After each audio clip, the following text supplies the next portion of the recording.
Purnell Halona. Hello, Mr. President. Sir, Honorable Carl Russell Slater. Present. Sir, Honorable Charlene So. Honorable Charlene So. Honorable Daniel E. So.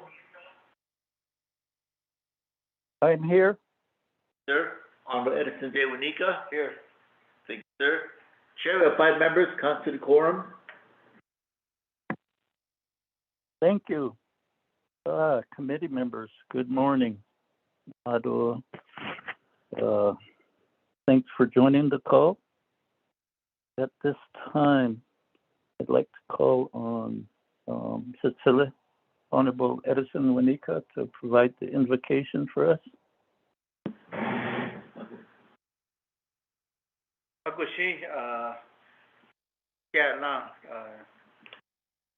Chair and members of the committee,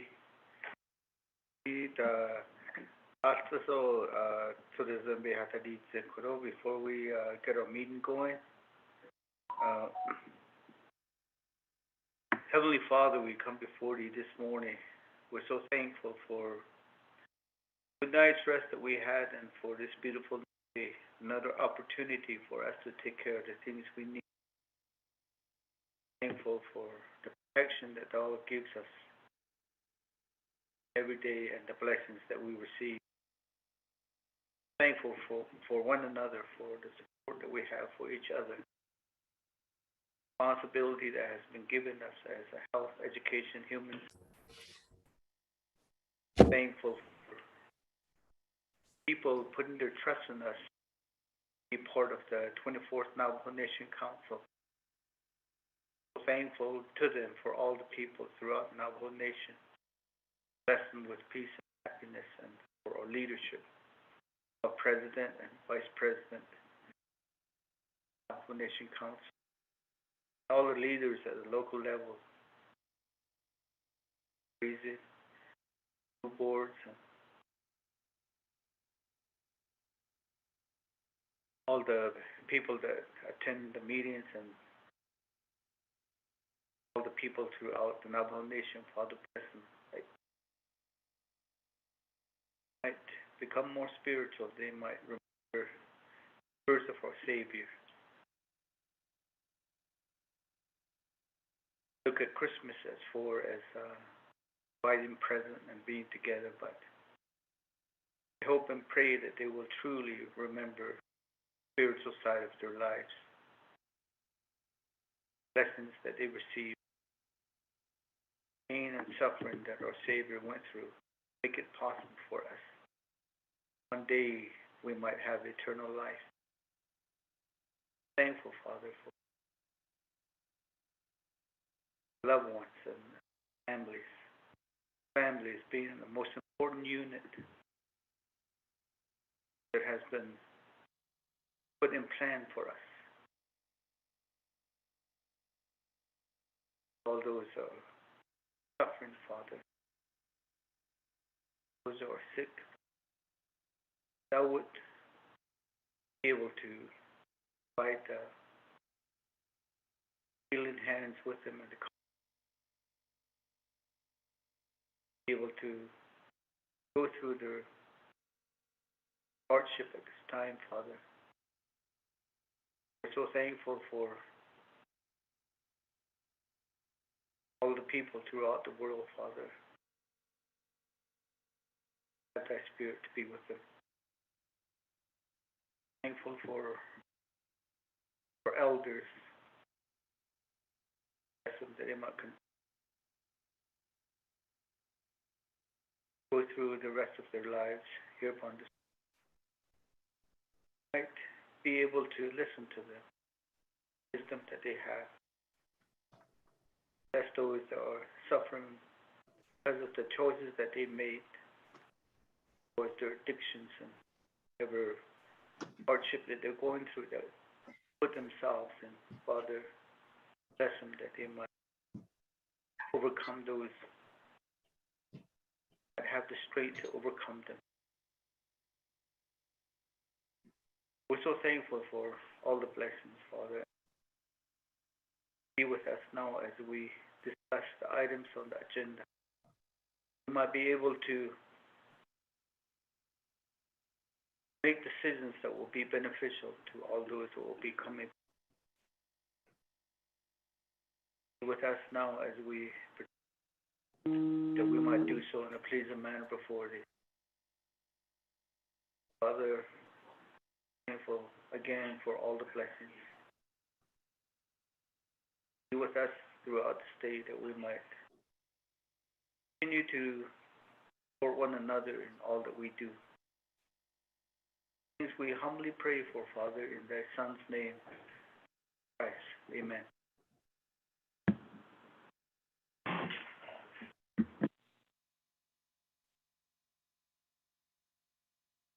Kaya la sila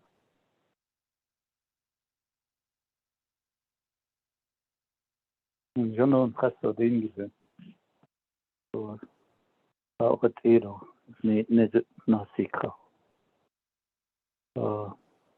committee members we reached the point of doing announcements.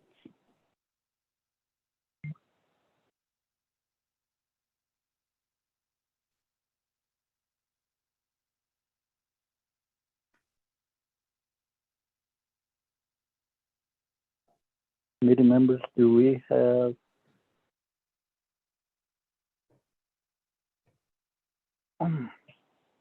Chair. Cecilia, Honorable Wanika, you have the floor. Thank you, Chair and members of the committee.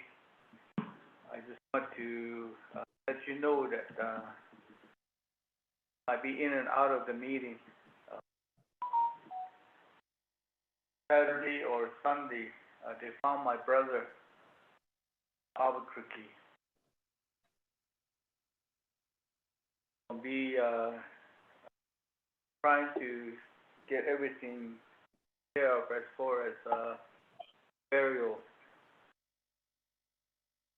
We're having the funeral on Friday at 10, Crystal at the family plot. So pretty busy with that, so that's the reason why I wasn't able to be in the work session. It is also about but that it had nothing to do with COVID. I had problems with drinking and things like that, so that's the Diego Benji now I saw it address it as we fight the way we're fighting COVID. More lives than what COVID took from us as far as alcoholism is concerned.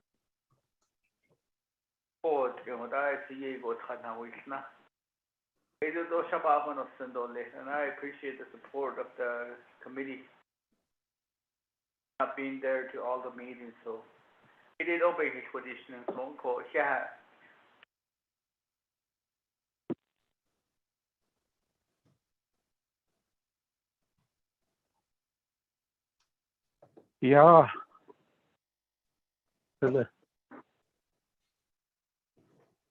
We'll offer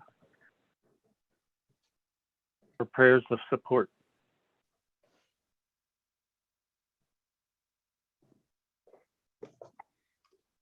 You know, it's a hard time to lose somebody, a relative, so close to the holidays.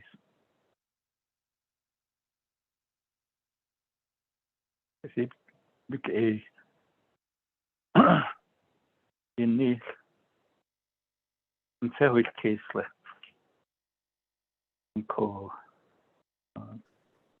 Certainly, I'll offer prayers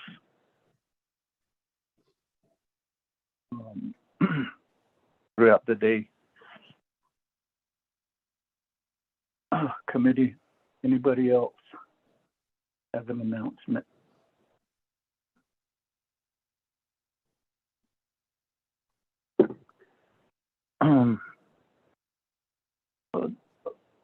And for me, I have an announcement that I have legislation with RDC regarding an audit for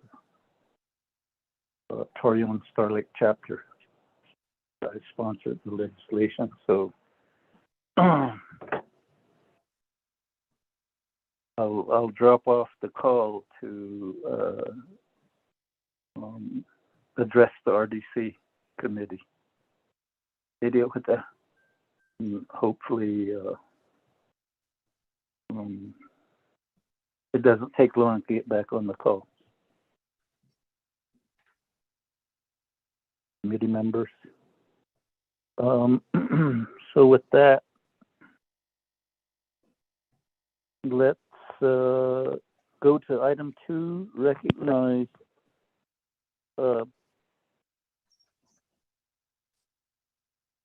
Honorable Slater, was that you?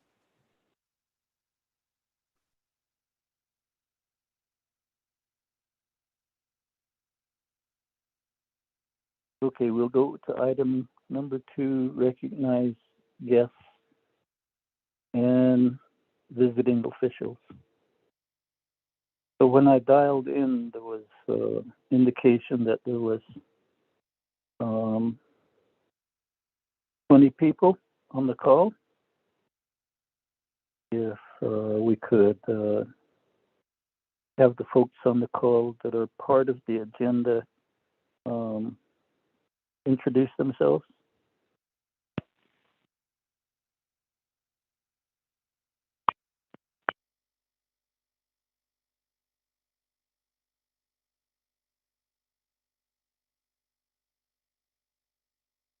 Good morning, Chair, members of the committee. This is Regina Yazzie with Department of Family Service on the call.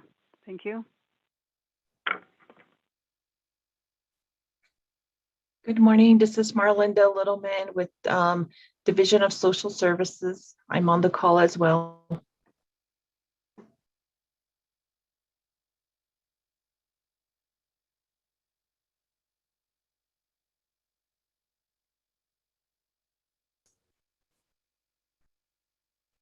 My name is Lisa Crane, and I am with Sevier School District. I'm on the call as well.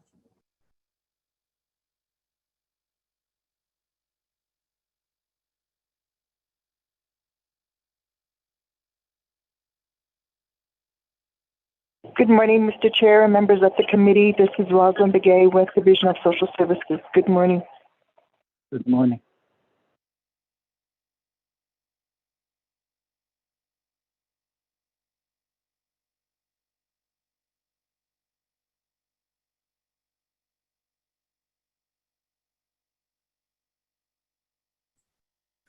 Good morning, Chairman So and members of the HES Committee. This is Nikita Kirk, Legislative Staff Assistant with the Office of the Speaker. I'll be joining the call today along with Tommy Sosi. Thank you.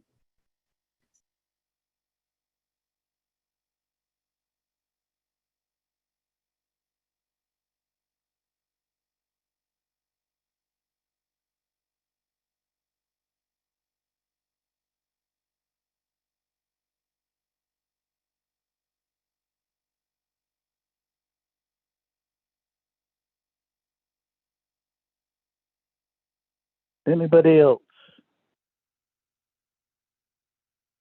Okay, let's then go on to item number 3, review and adopting the agenda. Miss Angelica Benali. Good morning, Yate Benim. This is Angelita Benali, and like to express my condolences to Delegate Edison Winnica and his family. It's terrible, sad news. This is the agenda, the proposed agenda for the Health, Education, and Human Services Committee, 24th Nomination Council, regular meeting, December 22nd, 2021. Presiding the Honorable Linda E. So, Chairperson, the Honorable Carl R. Slater, Vice Chairperson. Place is via telecommunications, Window Rock, Navajo Nation, Arizona. 1, call meeting to order, roll call, invocation, announcements. 2, recognize guests and visiting officials. 3, the agenda.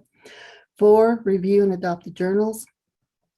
October 27th, 2021, October 29th, 2021, November 10th, 2021, November 24th, 2021, December 7th, 2021.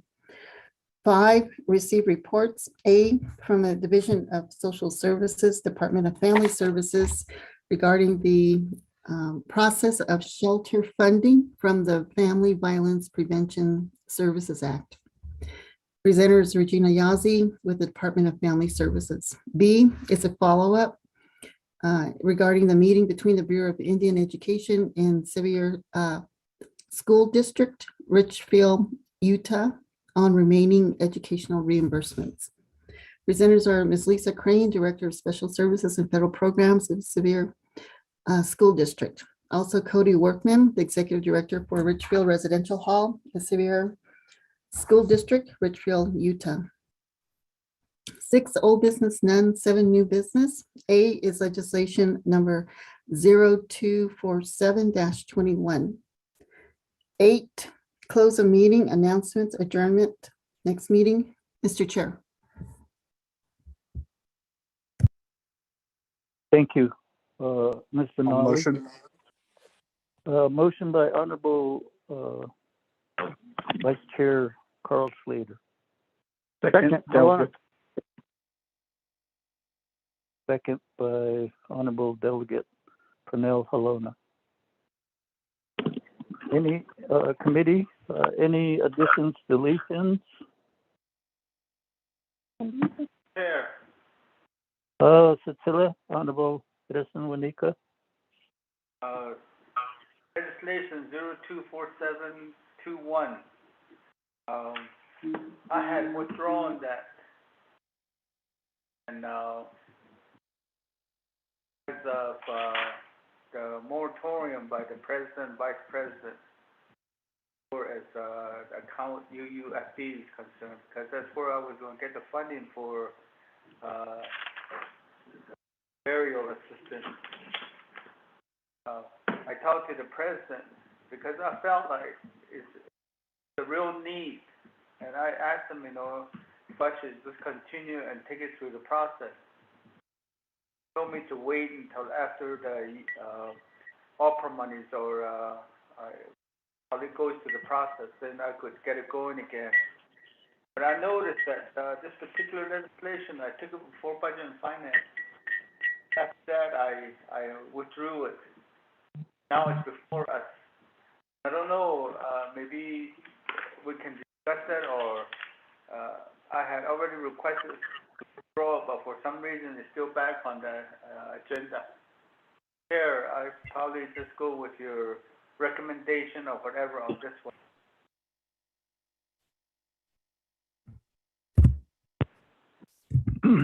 Thank you. So you filed the withdrawal papers. So,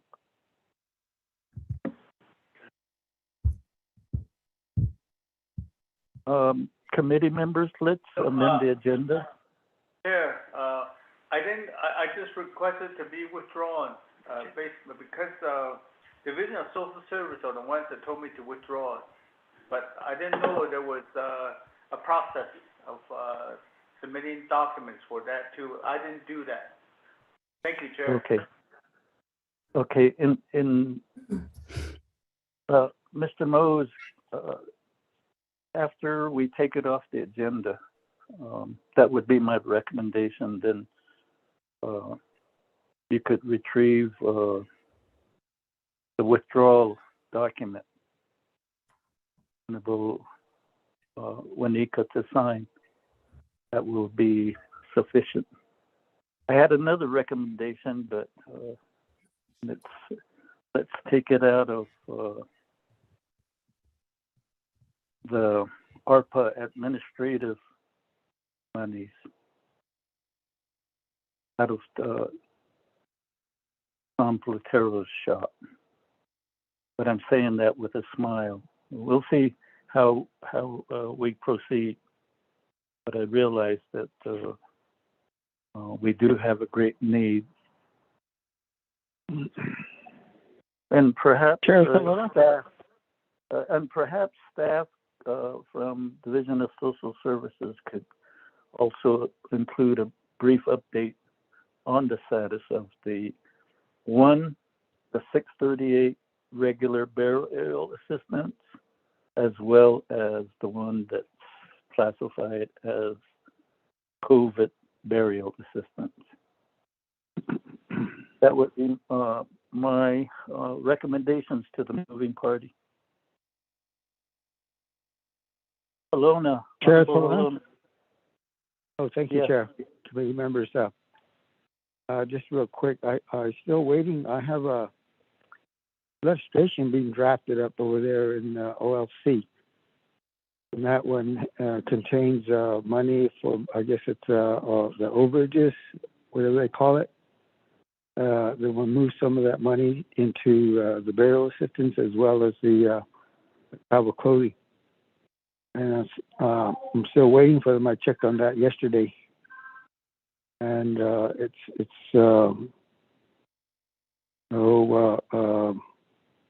being taken care of by one of the attorneys that are on contract. So I haven't been able to contact him yet, but they were supposed to contact him for me yesterday to find out where that legislation's at.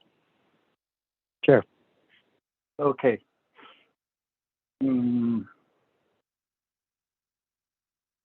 That thing hasn't seen the light of day, so we'll just leave that to the side, but thank you for that information. Moving parties, to include an update and to take legislation off the agenda for today, pending the withdrawal, a document to be filed, and then Chair, adding a brief. Okay. Go ahead, Honorable Slater. Chair, I'll remove the legislation and then add a request now for an update on the burial assistance program from the Division of Social Services. Thank you. Honorable Alona. Yes, sir. You consent to the changes in the motion?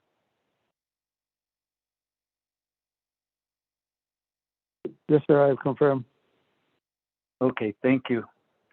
All right, committee members, we have a modified motion to amend the agenda. Mr. Mose, Sache, roll call vote on this agenda. Sir, morning, everyone. Honorable Paul Begay Jr., Delegate Paul Begay votes green. Honorable Paul Begay Jr. votes green. Honorable Pernell Halona, Luna votes green. Honorable Pernell Halona votes green. Honorable Caller Russell Slater, Delegate Slater, green. Honorable Caller Russell Slater votes green. Honorable Charlene So, Honorable Charlene So, Honorable Edison J. Wanika, green. Honorable Edison J. Wanika votes green. Carry a vote of 4 in favor, 0 opposed. Thank you. Let the record show a vote of 4 in favor, 0 opposed, and the chair not voting.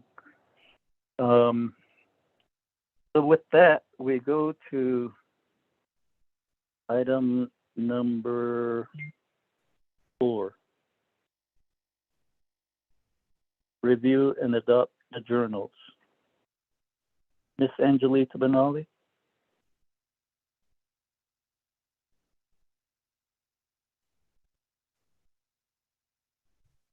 Yes, Mr. Chair. You have number 4, review and adopt the journals. The journals that need to be considered for adoption are for October 27th, 2021, October 29th, 2021, November 10th, 2021, November 24th, 2021, and December 7th, 2021. Mr. Chair. Motion. Thank you. Second. Fukushima, Honorable Wanika seconds, and Honorable Wanika motion to adopt the stated journals, and we have Vice Chair Slater seconding the motion. Mr. Mose, just for the record, when did the committee receive the journals by email? I emailed them out yesterday at 1:30, sir. Thank you. With that, if there's no corrections or deletions to any of those journals, committee, let's take it to a vote. Mr. Mose. Sir, Honorable Paul Begay Jr., Yeah, we'll get Paul Begay votes green. Honorable Paul Begay Jr. votes green. Honorable Pernell Halona, Honorable Pernell Halona, Honorable Carl Russell Slater, Green. Honorable Carl Russell Slater votes green. Honorable Charlene So, Honorable Charlene So, Honorable Edson J. Wanika, green. Honorable Edson J. Wanika votes green. Honorable Pernell Halona. Chair, vote of 3 in favor, 0 opposed.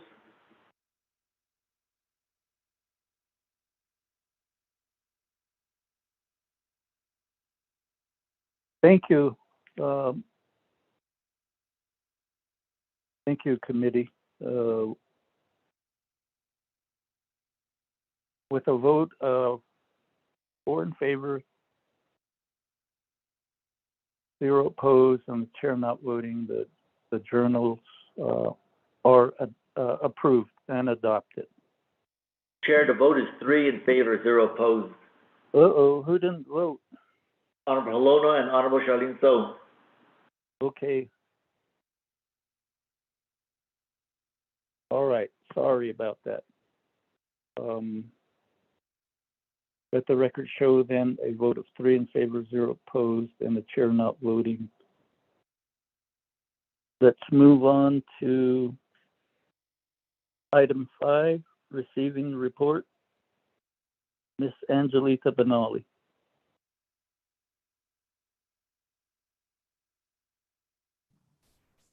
Mr. Chair, you have your receiving reports. A is from the Division of Social Services, Department of Family Services, and it's regarding the process of shelter funding from the Family Violence Prevention Services Act. Also, the committee did add an update regarding the 638 burial assistance along with the COVID burial assistance. Mr. Chair.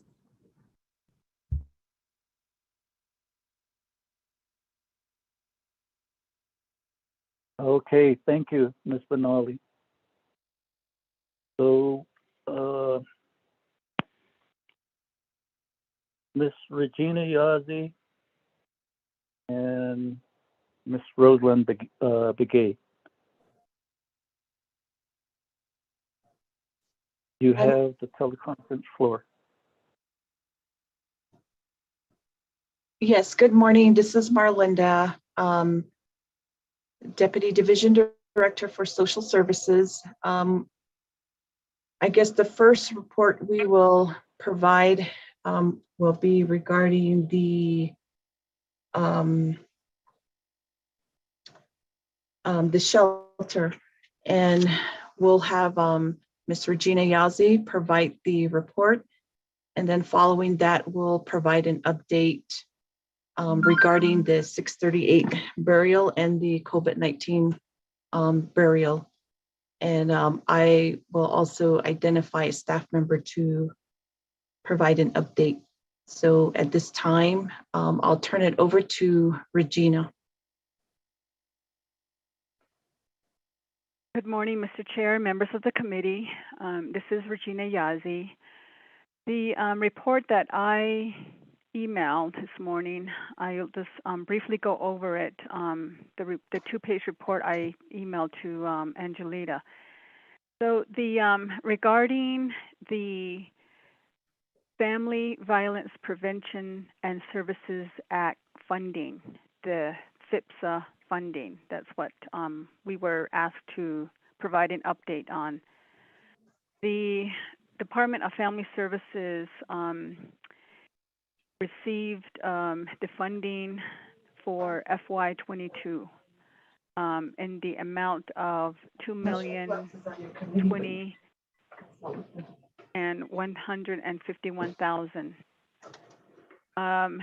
So the department is in its second year of the 3-year service contracts with the 7 domestic violence shelters. For the upcoming new year for FY22, it started October 1st of this year and will end September 30, 2022. The 7 shelters,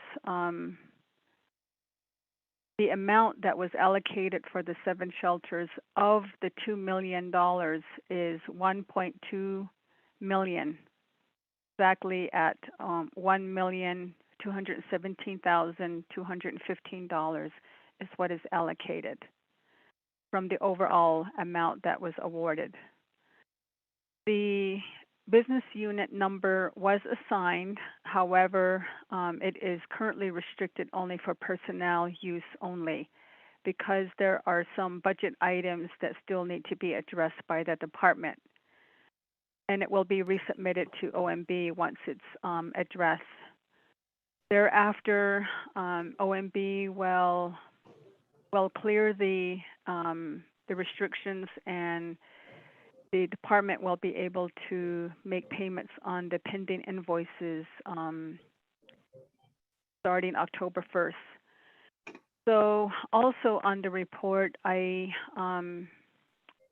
we included the invoices that are pending for the 7 shelters. There you have a breakdown there, starting October and November invoices. You have amounts there, like for Alice's Place, and the amount that's pending payout is $36,000. Adobe has a pending payout of $16,900. And Battered Family Services has a pending payout for October invoice of $29,900. Family Crisis Center has a pending October-November amount of $67,700. Navajo United Methodist has not yet submitted their invoices to the department for October and November. Northland Family Help Center has a pending invoice for October of $10,000. November invoice has not yet been submitted to the department.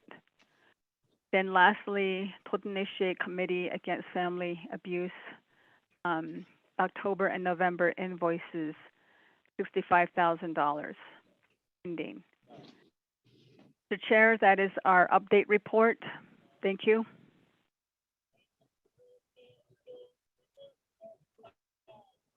Thank you. Ms. Yazzie, Otto, Ms. Littleman, please forgive me for not recognizing. You're so new that I don't think the committee realizes that you are now the deputy director.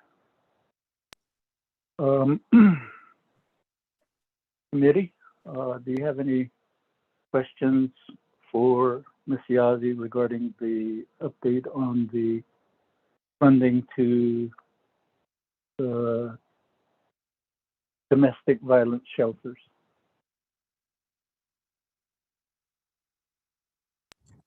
Chair, this is Delegate Slater. Oh, Cecilia? Vice Chair Slater, Honorable Carl Slater, you have the floor. Thank you. So it says there's outstanding budget issues that need to be resolved by the department. Can you go into more detail about what that is and what's going on there?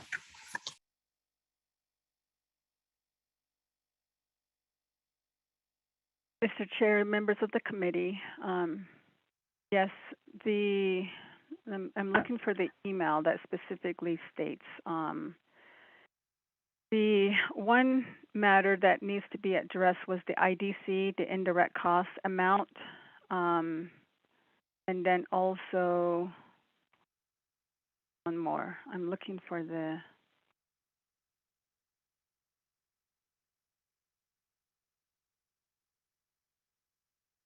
document here. So that amount needed to be added into the overall budget. The okay, so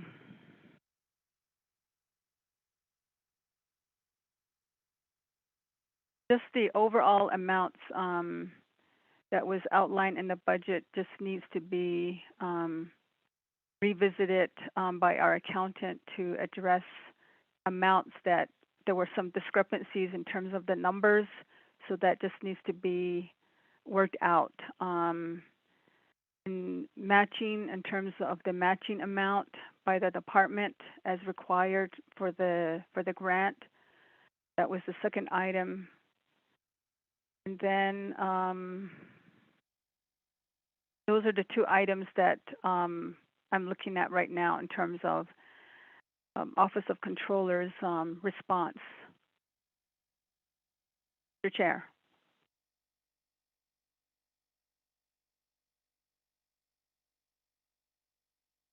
Thank you, Ms. Yazzie. Cecilia? Vice Chair Slater, do you have follow-up?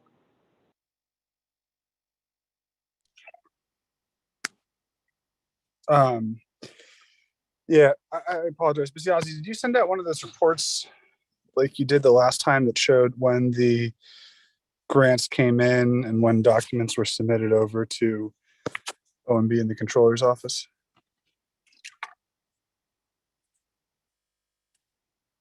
Oh, here, I'm seeing an email that just came in. Okay, identifies shelter invoices submitted, but it doesn't go into detail about when the documents were sent over from your office to the controller's office. My concern, I guess, is twofold. One is that I know at Adobe they're having difficulties making payroll because they're not getting paid in a timely fashion. And it seems that the event that's creating the situation is that the grants aren't getting processed and the business unit set up, and it's concerning.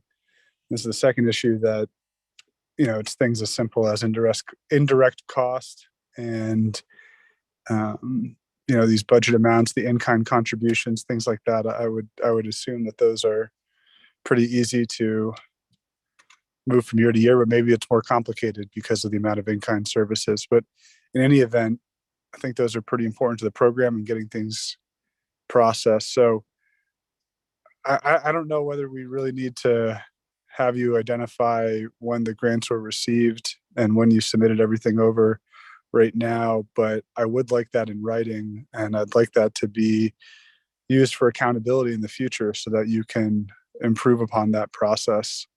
I just really hate hearing how our shelters, and particularly here in Chinle Agency, are getting, I think, the short end of the stick. They're just not getting their money in time, and it's going to affect their services and how we help our people. So that's my sincere ask. But can you put that in writing, how you did that in the last report? Or, well, it wasn't just for family services, it was for all of DSS, but identified the grants, when there was the notice of award, when documents were submitted, and then if there was any back and forth. And then could you also include in writing what the specific grant setup issues were in the correspondence from OOC? That'd be helpful. Thank you.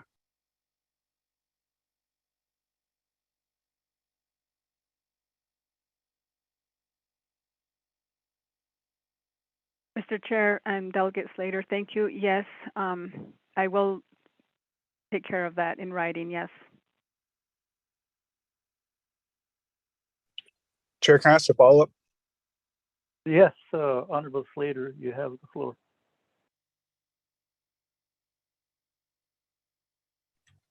Ms. Yazzie, when can we anticipate the business units being set up?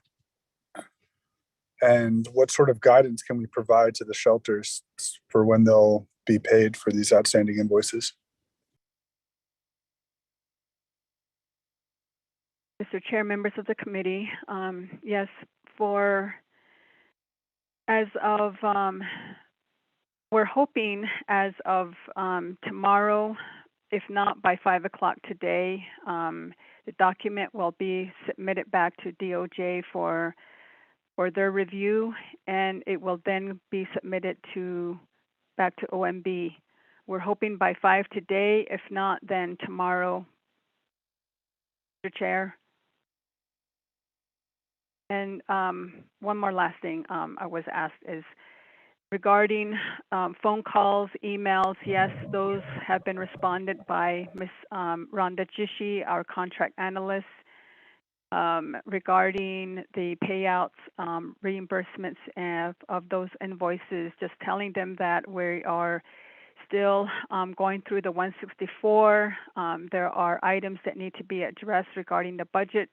Those were explained to the shelters, and as I stated, it will be resubmitted to DOJ as of today.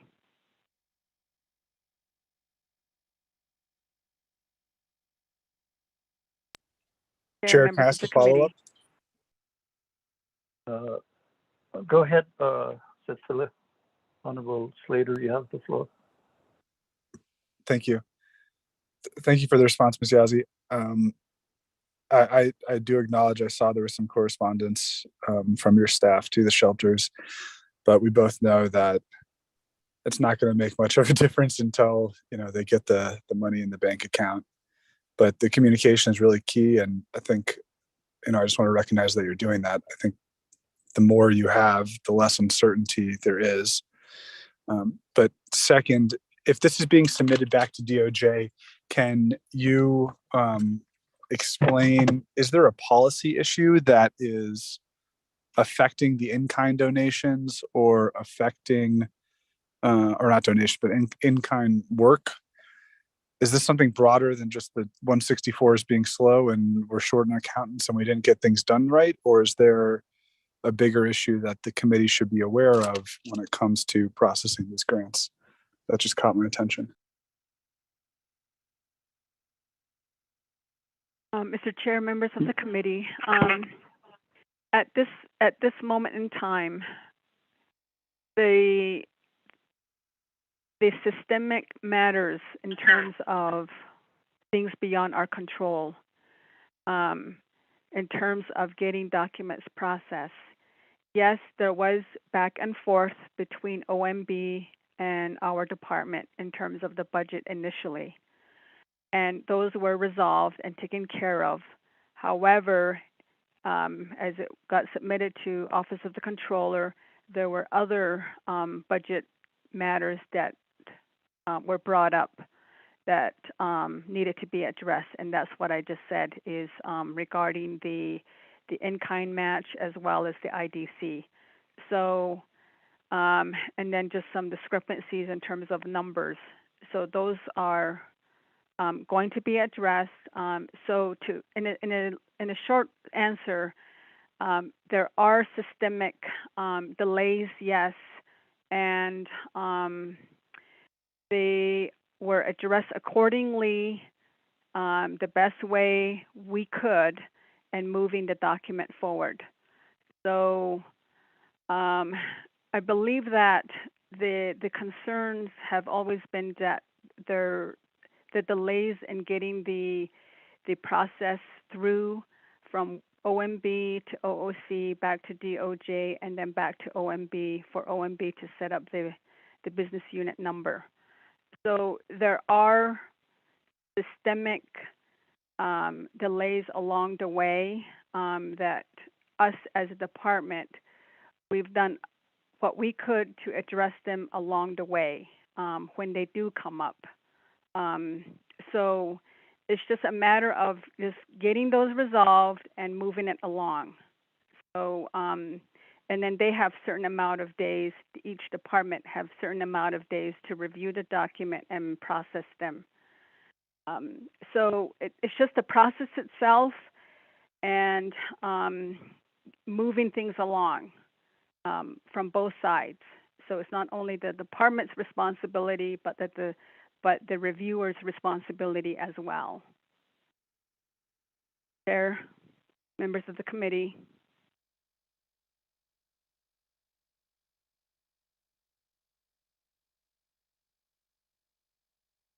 Thank you, Ms. Yazzie. Committee members, do you have a follow-up?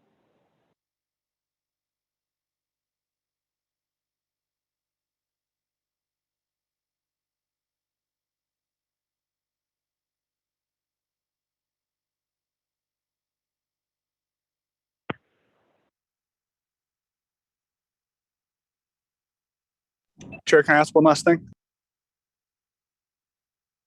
Sure. Cecilia, go ahead. Thank you. Ms. Yazzie, when can we anticipate getting that report?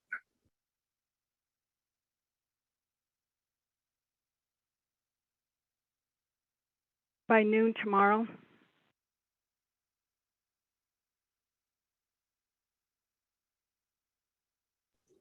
Okay, thank you.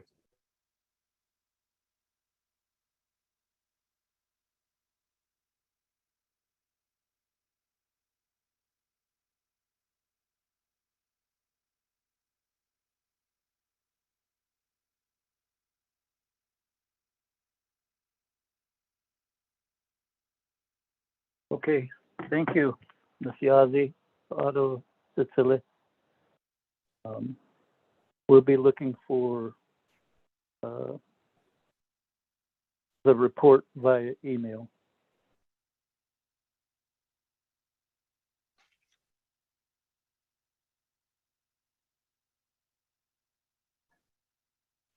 Okay.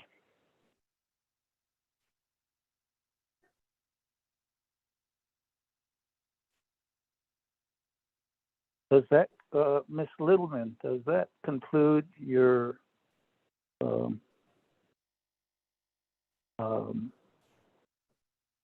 division's response to the report on the shelter funding? Yes, thank you, Chairman. So, and thank you for your acknowledgement of me as well. That will conclude our report from Department of Family Services. And we can also, with your permission, move to the next report on the COVID burial and the 638 burial. Yes, thank you. And that's exactly what I was going to ask for. So you have the teleconference floor. Proceed with the report.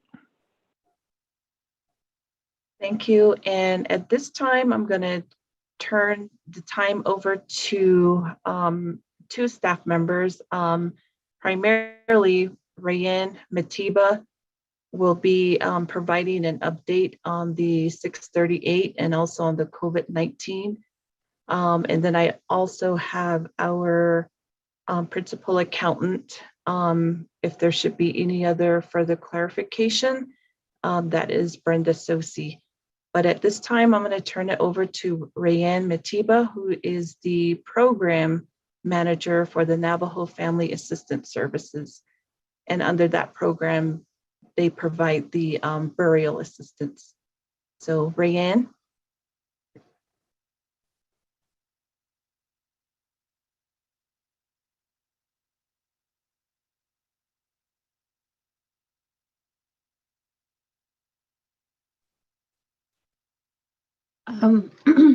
Good morning,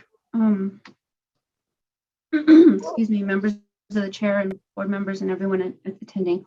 My name is Rhea Matiba. I am the INFAS Senior Program and Project Specialist with under Division of Social Services.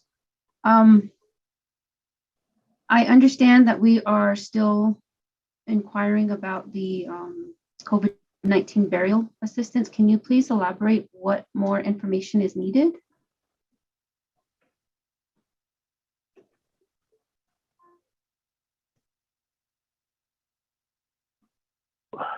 Ms. Matiba, Honorable Wanika, in response to the division's need for burial assistance, had sponsored legislation. And we are, I guess, wanting to know what the balances are. And then, of course, Honorable Halona is also sponsoring legislation. And from what he presented, there's a request to do budget transfers within the Division of Social Services that would replenish the burial assistance fund as well as the school clothing program fund. And so that's what the committee is listening for.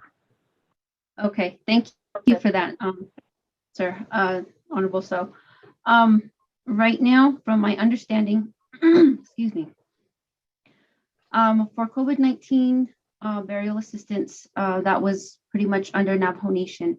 With that program, we were allowed to assist any family member or any Navajo Nation tribal member off the reservation out of the service delivery area with burial assistance relating to COVID-19. That funding has expired as of 9/30/2021.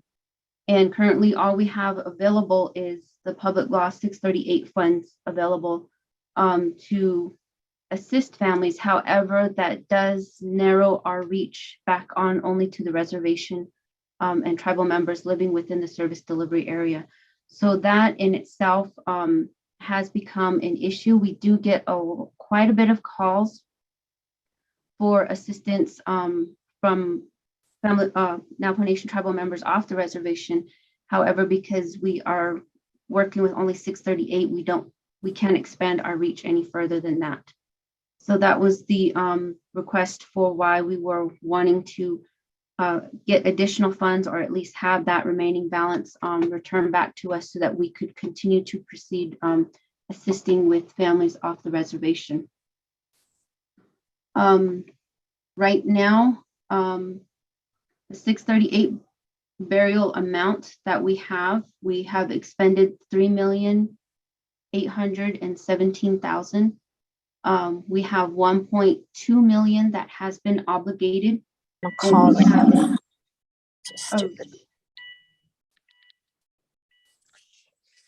I'm sorry, Ms. Tapahi, we can hear you. Oh, sorry. You want to see something really cool? Okay. The remaining balance that we have for 638 is 3.2 million.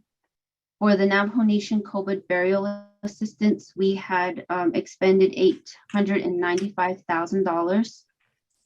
We assisted 268 families or decedents, and we have a remaining balance of $1,092,805. And that is the amount that we're requesting to continue to utilize, since that was expended at 9/30.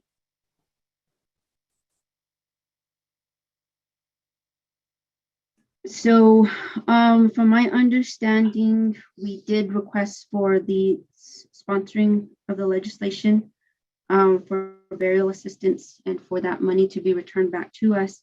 However, from my understanding, per President Nez, we were told to go ahead and utilize the donation funds. Oh geez, I just spaced out the program. Apologies for that. But we were told that we were going to utilize donation funds and continue on with that. So I'm not entirely sure if that's still the plan. From my understanding, it is. So that will, I hope, kind of address some of the questions you guys had regarding burial assistance. As for this Navajo school clothing program, we had $1.2 million awarded to us for this previous year, this current year, actually. We did, however, get to utilize some of prior year funds. Up to date, we have serviced 6,935 children. We have expended 1.7 million. That's in addition to prior year funds. We have received about, or actually entered in about 3,462 applications. We do have additional applications that we need to process. We have tried to complete majority of August and September applications. We do still have outstanding applications. Enter your meeting ID followed by pound. We are still trying to address the October, November, and December applications that have been submitted. We are still in the process of obtaining missing documents to complete the applications. We are trying to reach out to applicants and their families to get that information. Some of the times we're unsuccessful, but we are trying to reach out in other ways, especially through email. I understand that we do have additional funds that that we are requesting for. So hopefully that will go through soon. And I believe that will complete my report. Apologies if I went off topic.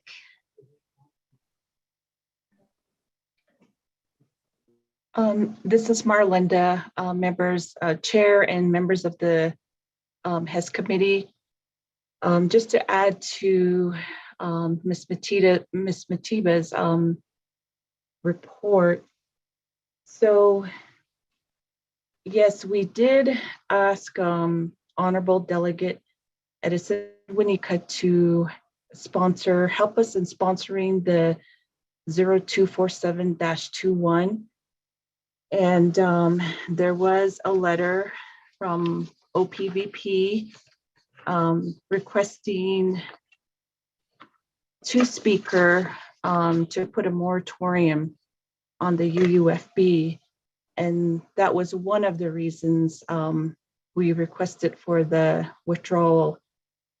And also our executive director has been also collaborating with other divisions. And right now there is a potential for additional funding for the COVID, specifically for those that are off, COVID assistance for those that are off the reservation. And we are currently working with Department of Emergency Management. We don't have all the specific details at this time to really speak to that, but those are just some of our preliminary initiatives in trying to seek additional funds. And also, as part of the budget process, there was a legislation CS-49-21, and that was specific to our general funds from last year, what was not spent. I believe those funds were to be going to the domestic violence shelter. There was, and that's the one that we asked Honorable Delegate Pernell Holona to have part of that funds go to the burial. But for that particular, where that's at, I'm not all up to date with that, and my apologies. So, but as in terms of our advocacy, just as Ms. Matia Ms. said. Littleman, let me interrupt your presentation. Sure. Cecilia, Honorable Carl Slater, RDC has put the legislation I'm sponsoring before them on the table, so I gotta get on that call. Please forgive me. Okay. That's just the way it works. And I hope we still have quorum after I drop off. Cecilia, you have the virtual gavel. You may continue, Ms. Littleman. Thank you. And so as part of the advocacy, I guess on behalf of, our Navajo Nation members, yes, we do have funds, for under the 638 funding to cover for burial assistance for those that are living on the reservation. But there is a need for burial assistance for those that are off the reservation as well. But I will leave it at that. And I don't know, let me see, is Brenda, if you would like to add anything to our comments, please do so. If not, then we'll turn it back over to honorable delegates later. Brenda? I don't have anything else. Thank you. Thank you. So we'll turn it back over to you, delegates later. Okay, committee members, the floor is open to questions.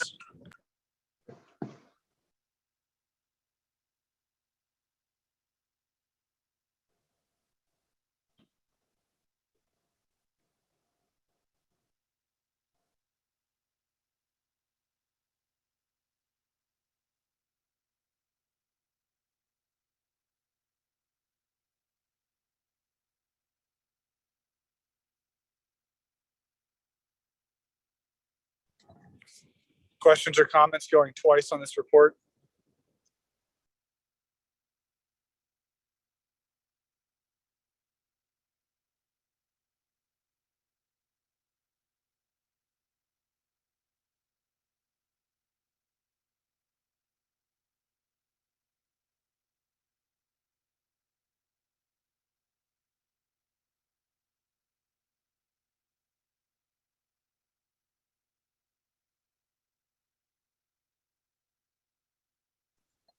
Committee members, can you hear me?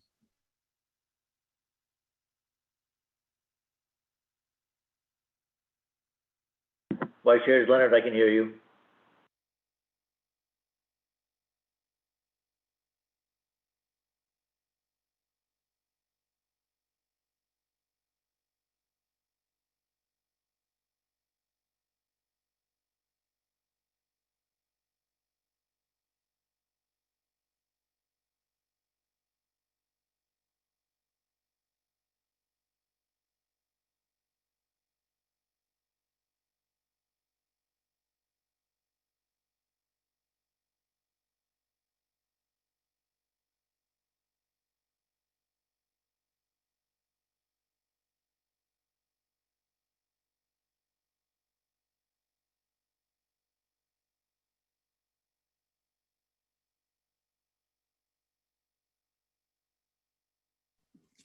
Okay, committee members, I'm not hearing any discussion.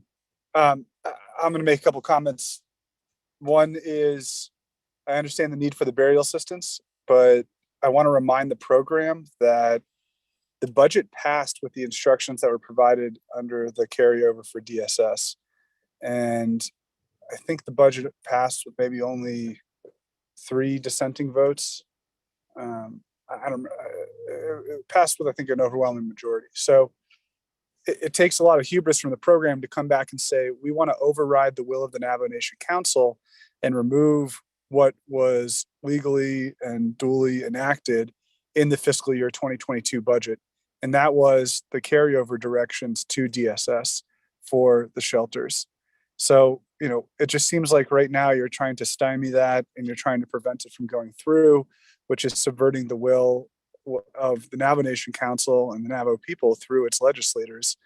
And I'm pretty insulted on behalf of the committee that is the attitude that the Division of Social Services is taking.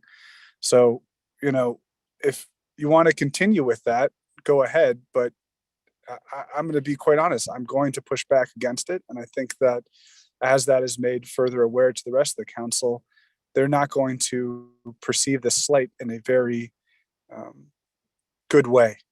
So I'd really caution you there. The nation, through the council, passed a budget. That's the law of the land.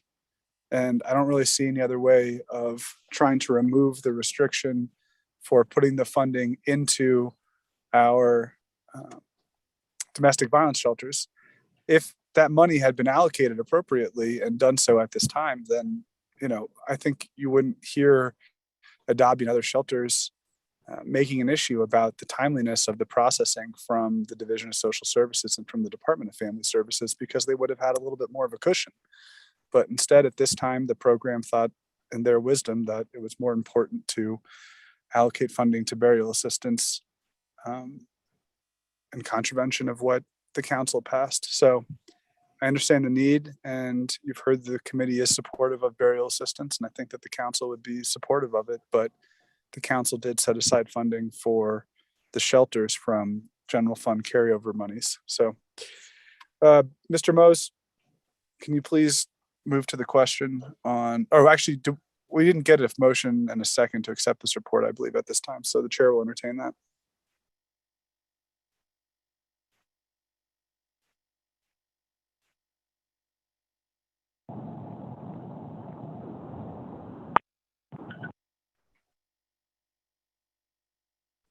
Can you hear me, Mr. Mose? Yes, sir, I can hear you.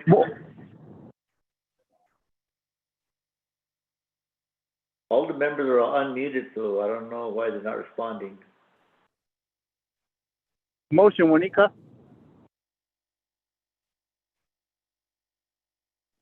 Chair recognizes a motion from Delegate Wanika. Is there a second, committee members? Second, Delegate Begay. Okay. Mr. Mose and Ms. Manali, were we treating this as a separate report or as part of the same report? According to the new approved agendas, are all combined as one, sir. Okay, well then I think I was holding the motion previously, so it is good to get these motions. Chair recognizes a motion from Delegate Wanika and a second from Delegate Begay. Mr. Mose, the chair has already asked for discussion and questions on these report items, so we'll proceed to a roll call vote on accepting this report. All right, sir. Honorable Paul Begay Jr. Honorable Paul Begay Jr. Delegate Paul Begay votes green. Honorable Paul Begay Jr. votes green. Honorable Pernell Halona. Let me vote very quick. Honorable Halona votes green. Honorable Pernell Halona votes Halona green. votes green. Honorable Charlene So. Honorable Charlene So. Honorable Daniel E. So. Honorable Edison J. Wanika. Green. Honorable Edison J. Wanika votes green. Vice Chair voted 3 in favor, 0 opposed. Thank you, Mr. Mose. The chair recognizes a vote of 3 in favor, 0 opposed. We'll move on to item 5B, follow-up meeting between the Bureau of Indian Education and Sevier School District, Richfield, Utah, on remaining educational reimbursements. Presenters Lisa Crane, Director of Special Services and Federal Programs, Sevier School District; Cody Workman, Executive Director, Richfield Residential Hall, Sevier School District, Richfield, Utah. Ms. Crane, are you on the line? Yes, I am. Can you hear me? Yes, you're recognized to provide your report. Okay, thank you. Thank you, committee members, for including us in your agenda today. I'm pleased to report I do have a few updates. Some are great and some are not so great. So, and I will send Angelina a summary of all of these updates, and she can then forward it out to you if you want notes on it. So to begin with, I'll start with your update on the cooperative agreement understanding that Sevier School District has in place each year with the BIE. We were able to finally secure a cooperative agreement with the BIE for the current 21-22 school year. This agreement was signed and returned to the BIE on December 13th. The new agreement did not include Part B funds, Title II, and Title IV funds. So we are continuing to meet with the BIE to work towards a resolution so that our contract can be amended to include these funds. Sevier School District has asked to meet weekly with the BIE as we continue to work towards the inclusion of these funds. And we have met on November 30th, December 7th, and December 14th. During our last meeting, which was on December 14th, BIE reported to us that they'd actually reached out to the Utah State Board of Education earlier that day regarding IDEA funds, so the Part B funds. I have since reached out to the Utah Department of Education, and I've been unable to find any USBE representative who actually participated in a technical assistance call with the BIE to discuss this matter last week. I've pointed this out to BIE and they've not responded with the name of the USBE representative that they've engaged with during this technical assistance call. As a result, the Utah State Board of Education has now requested to be included in updates and calls moving forward regarding the federal Part B funds for special education. We were scheduled to meet on Tuesday, December 21st. However, on Monday, December 20th, BIE requested to cancel the meeting as they are waiting to meet with the feds, so the Office of Special Education Program. We agreed at that time on Monday to cancel the meeting that was scheduled for the 21st, but stated that we would like to be included in the meeting with the federal Office of Special Education, and let them know at that time that the Utah State Board of Education has also requested a seat at that meeting.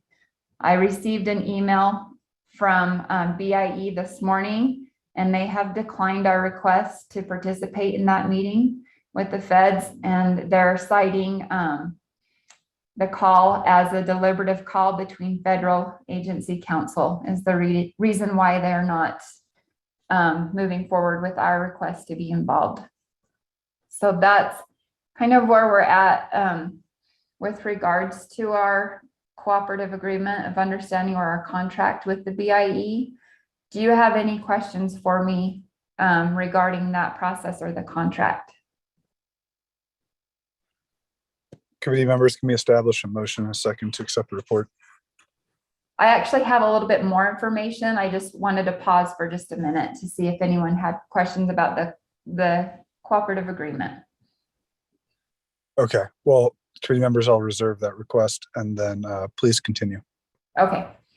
The next item I wanted to update the committee on is funding. I want to let the committee know that a grant award was issued to Sevier School District on December 14th. This award was for the 21-22, so our current school year, and it included the ISEP funds, it included transportation funds, and it also included a portion, not the whole amount, just a portion of Title I funds. And I have a chart that I've provided in my report that I will send out to everyone But just with the funds that have been provided so far, it's approximately $300,000 short of what our average annual funding would be, because they are not, they've omitted Part B, Title II, and Title IV funds. And it does, that shortfall does reflect that they have yet to complete the Title I reimbursement, but have indicated that that Title I, we should receive the full allocation once they receive it from the Department of Education. We are still petitioning the BIE to come forward with Part B funds for last school year that were never received. These were included in our contract last year, and we had done all of the work. The application was submitted in a timely manner in Native Star, and NACIS was also marked accordingly in time for their IDEA or Part B count.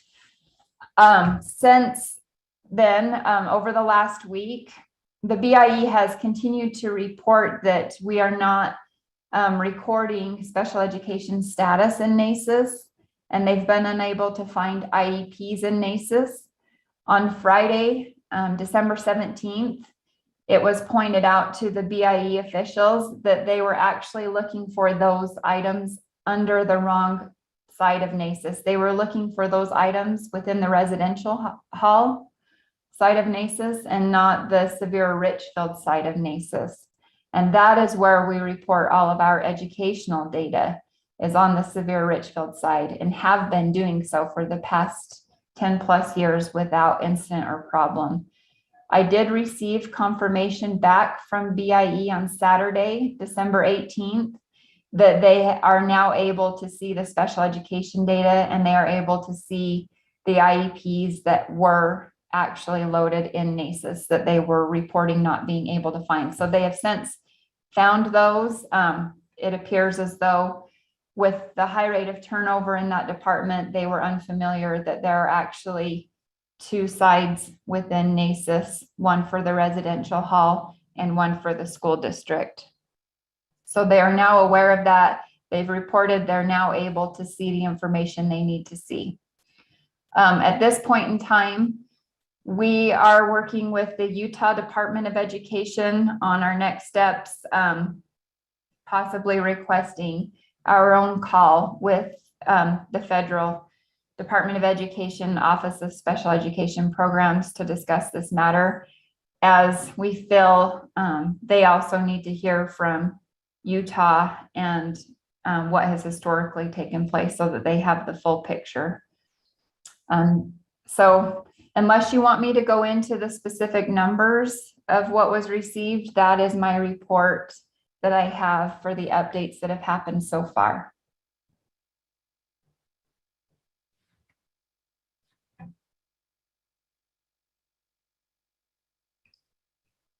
Thank you very much.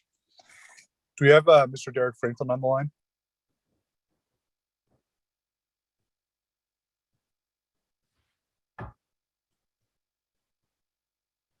Okay, committee members, the chair will entertain a motion to accept the report.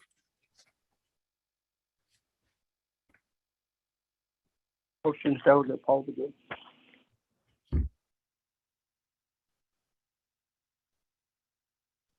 Is there a second? Second, Winika. The chair recognizes a motion from Delegate Paul Begay and a second from Delegate Winika. Committee members, the floor is open to questions or discussion on this matter.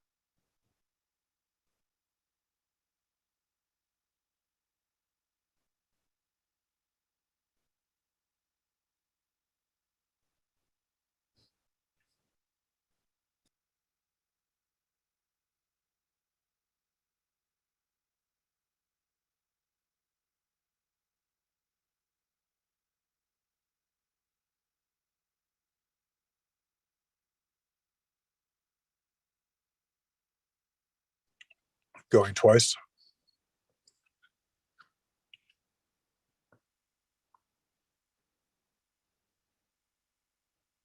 Okay, going three times. As chair, I'll ask, I think, just one question, and that is, could you put this in writing, what was reported? And we can share it with our chair because he's not currently on the call right now. Yes, But I it'd be will helpful for send, tracking all of this. yes, I can do that. I will send my update that is in writing to Angelina. And can she then forward it out to the committee? Yes, please send it to Angelita. Okay, I will do that. I just want to point out in there, I've included the funding that we've received over the past 3 years, as well as a column for the 3-year average, so that you can see what we are missing or the shortfall is for this year, as well as what is still not, what's still missing from last school year. The discussions moving forward at this point in time is, and the concern that I have is that right now, these students, specifically students that are identified as needing or requiring special education services, they are not being counted by Utah in their federal count because they are not residents of Utah. Their parents' homes are not in Utah. The BIE is reporting that they are also not counting those. So I really fear that these students are, without being counted by one agency or the other, the funding that is necessary to offset the excess costs of providing special education and related services, they will be missing out on those. This really, the Part B funds is our primary objective at this point. Title II and Title IV can take a back seat, but our calls and our focus right now is really on making sure that these students, that your students are counted and are receiving the funding that IDEA has provided for them.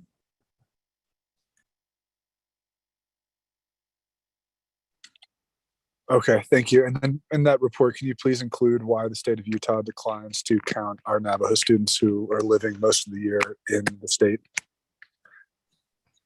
Yes, I will actually include with that as an attachment the official stance from the Utah State Board of Education that cites OSEP and legislation as to why those students aren't included in Utah's count. I will include that as well.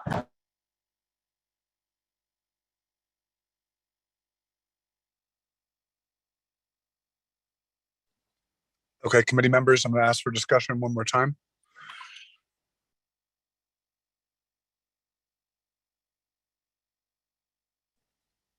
Okay, Mr. Mose, please proceed to a roll call vote on accepting this report. Yes, sir.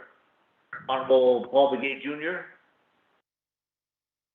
Green. Honorable Paul Begay Jr. votes green. Honorable Pernell Halota. One vote green. Honorable Pernell Halota votes green. Honorable Charlene So. Honorable Charlene So. Honorable Daniel E. So. Honorable Edison J. Wanika. Green. Honorable Edison J. Wanika votes green. Vice Chair will vote 3 in favor, 0 opposed.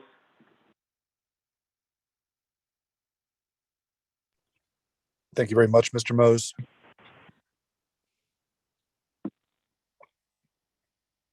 Thank you very much to the school district.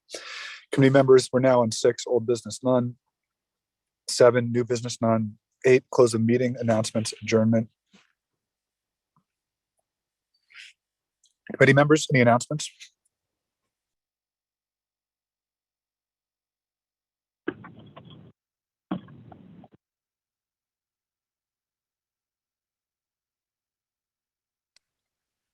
Announcements going twice.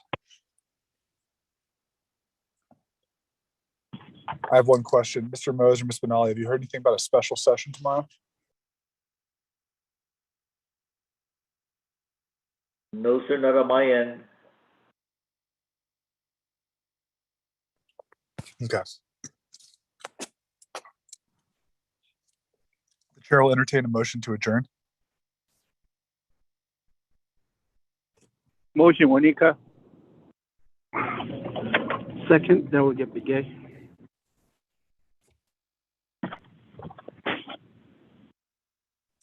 Chair recognizes a motion from Delegate Juanita and a second from Delegate Begay. Mr. Mose, can you please do a roll call? Yes, sir. Honorable Paul Begay Jr.,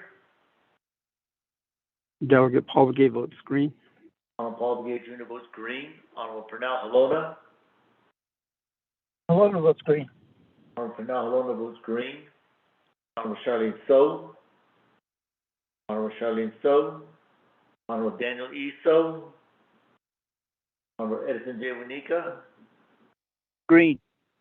Honorable Edison J. Winika votes green.